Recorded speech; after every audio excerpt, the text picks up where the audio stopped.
आसंता December 24 रु आरंभ हेब बरगड़ विश्व प्रसिद्ध धनुजात्रा। 11 दिनव्यापी आसंता 2026 मसीहा जानुआरी 3 तारिख पर्यंत एही महोत्सव चलिब। एणिकी धनुजात्रा को नहीं चलचंचल हो उठी बरगड़ सहर। किछि दिन पूर्व विश्व प्रसिद्ध धनुजात्रा कलाकार चयन पर आवेदन पत्र दाखल प्रक्रिया शेष होइतिला एवं जिला तथा जिला बाहर कलाकार माने आवेदन पत्र दाखल करथिले। तेबे एथर महोत्सव रे अभिनय पई कंस समेत अन्य प्रमुख चरित्र पई कलाकार चयन कराजिबो। एथिपई अनेक आशायी आवेदन करिथिबा बेले आसंता 15 तारिखरु विभिन्न चरित्र पई कलाकार चयन प्रक्रिया आरंभ हेबो।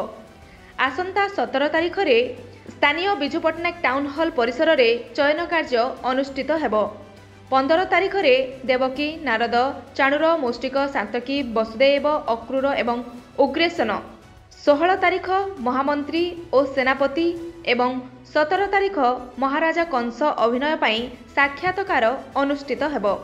महाराजा कंस चरित्र रे 44 जन, महामंत्री रे 33 जन, सेनापति रे 74 जन, देवकी रे 14 जन, नारद रे 20 जन, चाणूर रे 17 जन, सातकी रे 10 जन, मुष्टिक रे 18 जन, वासुदेव रे 30 जन, अक्रूर रे 20 जन, उग्रसेन रे 11 तथा समुदाय 291 कलाकार चयन रे अंशग्रहण करिवे।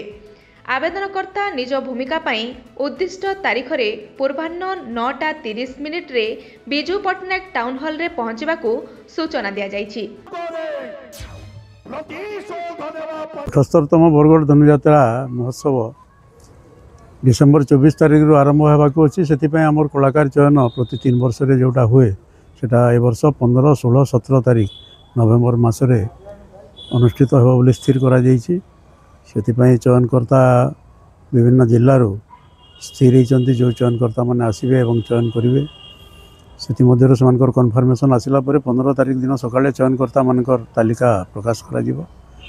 वर्तमान आमर जो समय मध्य आमर आवेदन पत्र गुड़ाक ग्रहण करा जायतिला से समय मध्य 294टी आवेदन मिली से 3टी आवेदन खारज होती 291 जन प्रार्थी को आमर चयन प्रक्रिया रे अंशग्रहण करने से अनुरोध करा जायछि। निर्दिष्ट तारीख रे बिजू पट्टनायक टाउन हॉल रे सकाळ 9:30 सुधा पहुँची से रजिस्ट्रेशन करेंगे।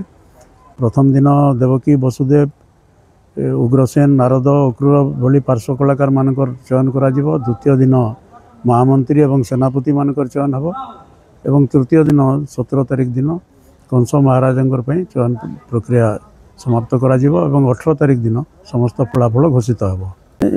हृषिकेश भयंकर बात पड़िबार कारण होची जे हमर एग्जीक्यूटिव बॉडी रे निष्पत्ति निया जाइतिला जे से दोषमुक्त न होगा पर्यंत तांको चयन प्रक्रिया रे अंशग्रहण करबा पई अनुमति दिया जिवो नाही बोली से प्रक्रिया रे जिलापाल जेहेतु तांको दोषमुक्त हेई नाहंती बोली कहउछन्ती सेति पई तांको बाद दिया जाइछि एवं आर्तत्राण सुनानी तांको 61 वर्ष हो जाइछि। हमर जोटा आम आवेदन पई जो योग्यता आम रखिलु से 60 वर्ष पर्यंत प्रार्थी मान योग्य प्रार्थी मैंने आवेदन करने नवेदन करा जाइतिला तांकर जेहेतु 61 वर्ष पूरण हो सारी से